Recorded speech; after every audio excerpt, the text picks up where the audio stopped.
Salut! Je suis Josée-Marie-Lise Robillard, je suis massothérapeute et ostéopathe et dans cette vidéo, je vais parler de fascia et de myofascia. Je vais arrêter la vidéo, je vais la repositionner pour que je puisse vous montrer quelque chose à l'écran.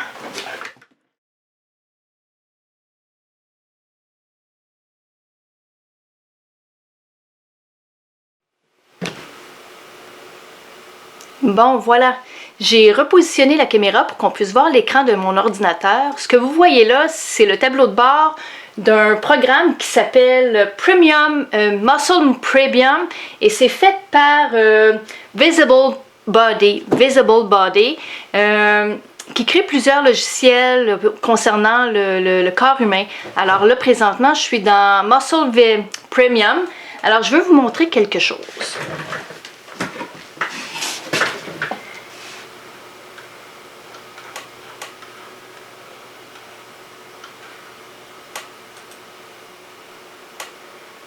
Voilà un corps humain. Attention, je vais le repositionner. Je le rapetisse. Je le monte un petit peu. Voilà. Ce que vous voyez là, ici, en blanc, c'est un fascia.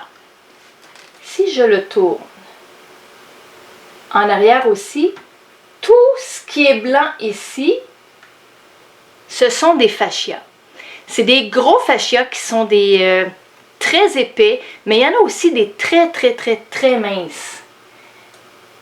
Chaque muscle est entouré d'un fascia. Si on regarde lui,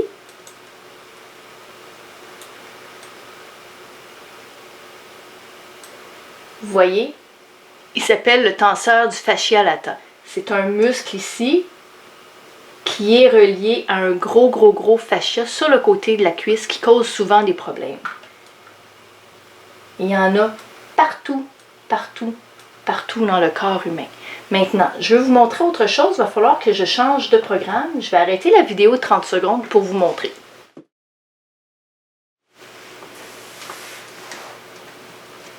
Bon, eh bien, j'ai ouvert un autre programme. Celui-là, c'est Anatomie and Physiology, encore faite par Visible Body.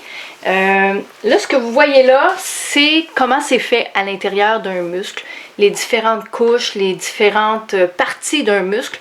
L'idée ici, c'est pas de montrer tout ça, c'est juste de montrer à quel point ça peut être petit un fascia. Là, je vais prendre mon crayon, je vais m'approcher de l'écran en essayant de ne pas tout cacher. Regardez bien ici, vous voyez un muscle, et là on voit le muscle grossi. Si vous regardez ici, on voit à l'extérieur qu'il y a comme une couche qui entoure le muscle. Ça, c'est un fascia beaucoup plus petit, beaucoup plus mince que celui que je vous ai montré tantôt qui était très épais. Regardez encore. En dessous de ça, il y a une autre couche. Vous voyez? Et à l'intérieur, on voit des compartiments. Tout ça, c'est des compartiments. Ces compartiments-là, c'est encore des fascias. Ça les tient ensemble encore avec un fascia. Si on va encore plus petit, regardez ici, on a un compartiment. Là, ici, on le voit sortir, on la voit la couche encore blanche de fascia. Si on va plus loin, encore plus petit, c'est encore entouré d'un autre fascia. Les nerfs sont entourés de fascia, le cœur est entouré de fascia. À peu près tous les membres du corps sont entourés de fascia. Les fascias, c'est ce qui fait que le corps humain peut se tenir ensemble et c'est aussi par là que le système nerveux va voyager souvent pour envoyer les influx nerveux ou recevoir les informations, les envoyer au cerveau. Alors, c'est un organe qui est très important. Maintenant, je vais fermer la caméra à nouveau et je vais vous montrer une vidéo que j'ai faite avec une dinde.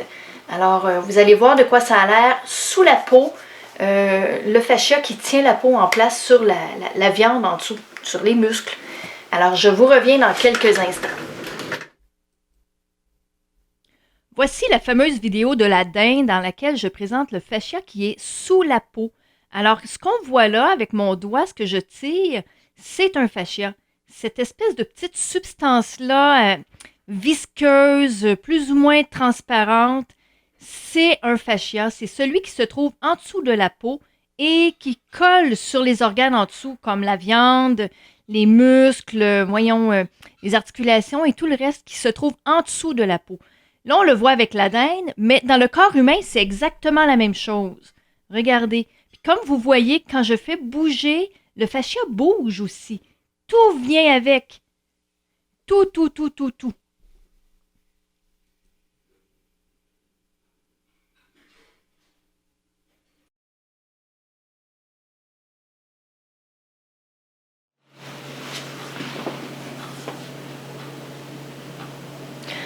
Tom Myers, c'est une sommité mondiale au niveau des fascias. Il donne des conférences à l'échelle mondiale sur le sujet. Il explique tout plein de choses. Il explique aussi comment traiter les fascias d'une façon efficace.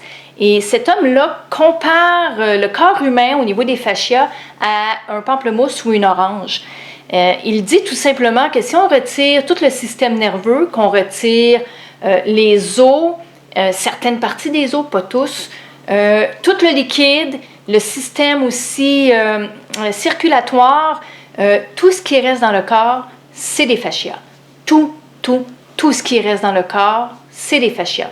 Donc les muscles, c'est des fascias, la substance qui entoure les os, c'est des fascias, ce qui entoure tout plein d'autres organes, c'est des fascias.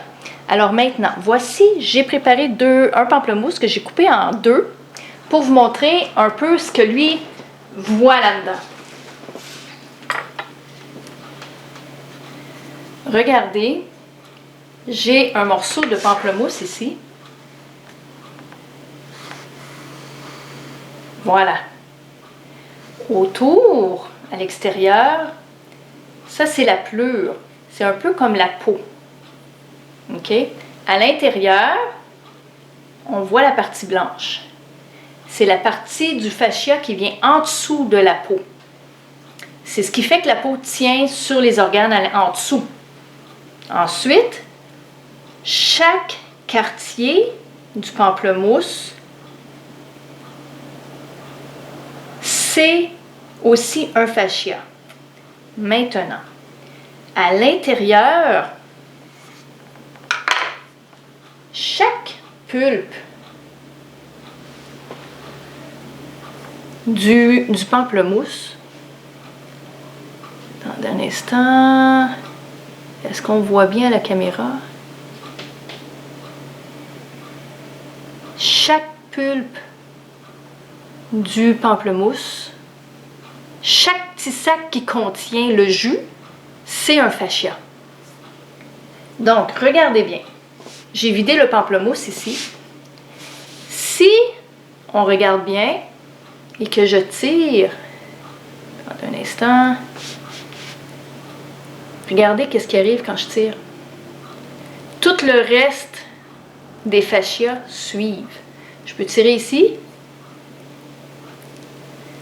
On voit que toute la structure suit. Et c'est la même chose qui se passe avec le corps humain. C'est le même phénomène qui survient avec le corps humain. Bon, eh bien, j'ai repositionné la caméra pour qu'on puisse me voir la face. Alors, je reviens avec mon pamplemousse. Comme je disais tantôt, quand on fait bouger un fascia, je vais le remontrer. Je prends un fascia dans le pamplemousse, je le fais bouger et on voit toute la structure au complet qui suit. Et j'expliquais tantôt que c'est exactement la même chose qui se passe dans le corps. Souvent, on me demande j'ai tel problème, qu'est-ce que tu peux faire pour toi? Et je réponds oui, je peux travailler au niveau des fascias, ça va régler le problème. Souvent, problème de posture, ça vient de là. Beaucoup de problèmes de posture viennent d'un problème d'un fascia qui est mal placé. Des fois, au niveau musculaire aussi, certaines tensions musculaires proviennent d'un problème au niveau des fascias. Alors, moi, en tant que thérapeute, au niveau de l'ostéopathie, mon rôle, c'est de replacer le fascia ou les fascias en place. Il existe plusieurs méthodes pour faire ça. La plupart des massothérapeutes vont utiliser la fasciathérapie au niveau statique. Moi, j'utilise la technique plutôt de Thomas Mayer. Tom Mayer, c'est-à-dire qui est connu mondialement, comme je disais tantôt. Ces techniques sont dynamiques et elles sont très efficaces. J'utilise aussi le Rolfing. Ida Rolf, c'est une pionnière au niveau de la fasciathérapie et c'est vraiment très efficace et ça règle beaucoup de problèmes, autant au niveau de la posture, autant au niveau des tensions musculaires, autant à différents endroits dans le corps qu'on pourrait des fois être étonnamment surpris de voir que le problème vient d'un fascia qui est mal placé.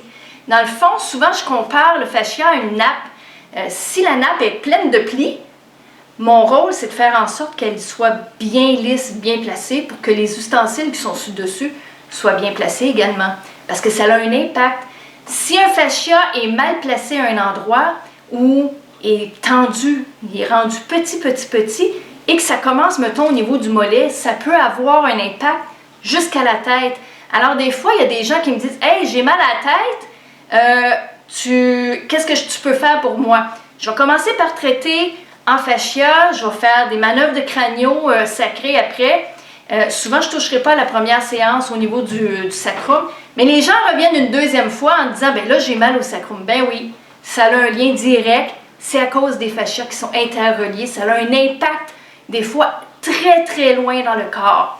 Alors, voilà, j'espère que vous avez appris quelque chose aujourd'hui dans cette vidéo, que ça vous a clarifié qu'est-ce que c'est.